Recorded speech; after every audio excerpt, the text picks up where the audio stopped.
இருக்குண்ணா படம். கிறிஸ்மஸ்க்கு இந்த படம் வந்து பார்க்கலாம். ஃபர்ஸ்ட் ஹாஃப்ல ஒரு தலையும் செகண்ட் ஹாஃப்ல ஒரு தலையும் ஹைப் கொடுக்குறப்போ எனக்கு என்ன பொறாம இது நம்ம தலைக்கே கொடுத்துருக்கலாமே. டைட்டில்லாம் நல்லா இருந்திருக்கும். சரியான படம், சூப்பரா ஜஸ்டிஃபை பண்ணியிருக்கிறாரு. டைரக்டர் வந்து எதிர்நீச்சல் டைரக்டர் போல இருக்கு. ரொம்ப அழகா எடுத்திருக்காங்க. சட்டெல்லாம் ஒரு 2 ஹவர்னா போர் அடிக்கல. இதுக்கு மேல வேணாம், உனக்கு இவ்வளவுதான் அப்படின்ற மாதிரி சாப்பாடை அழகா ஃபுல்லா சாப்பிட்டு வர அளவுக்கு பக்காவா பண்ணிருக்கிறாங்க.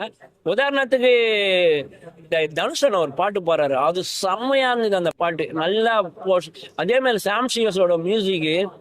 இதுக்கப்புறம் பேக்ரவுண்ட் ஸ்கோர்னா சாம்சியஸ் தான், வேற யாரும். அதுவும் மாஸ் படங்கள்ல இப்போ இருக்க வெப் சீரிஸ்ல இருந்து எல்லாம் ஒரு தான். தெலுங்கு, கர்நாடகா, ஆந்திரா எல்லா கேரளா வரைக்கும் வாசிக்கிறாரு. பட் ஆனால் தமிழில் அவர் தான் மெயின் அப்படின்ற மாதிரி சாம்சியஸ் பேரை நிரூபிச்சிருக்காரு. ரொம்ப அற்புதமா இருந்தது. கிளைமேக்ஸ்ல ஒரு மியூசிக் வாசிச்சிருப்பாரு. ஒரு 20-25 பேரை ஒரு காலி போனார் கத்தி இதுலலாம். அது பெரிய மாசிலாம் சிங்கம் போல அந்த மாதிரிலாம் வரும்ல, அந்த மாதிரி இந்த மியூசிக்கே ஒரு வேரியேஷனே வேற லெவல்ல இருக்கும். எவ்வளோ அழகா அருண் விஜய் வந்து அவ்வளோ ஸ்டைலிஷா பண்ணுவார் அந்த சீனை.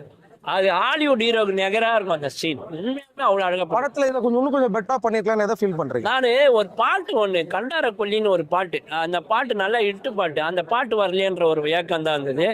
அதுக்கப்புறம் வந்து ஆப்போசிட் வில்லர்ஸ்லாம் இன்னும் ஹைப்பா பெருசா போட்டுக்கலாம் அப்படின்ற மாதிரி. மற்றபடி படம் கன்ஃபார்மா சூப்பரா தான் நல்லா இருக்கு. நல்லா இருக்கு. தேங்க்யூ.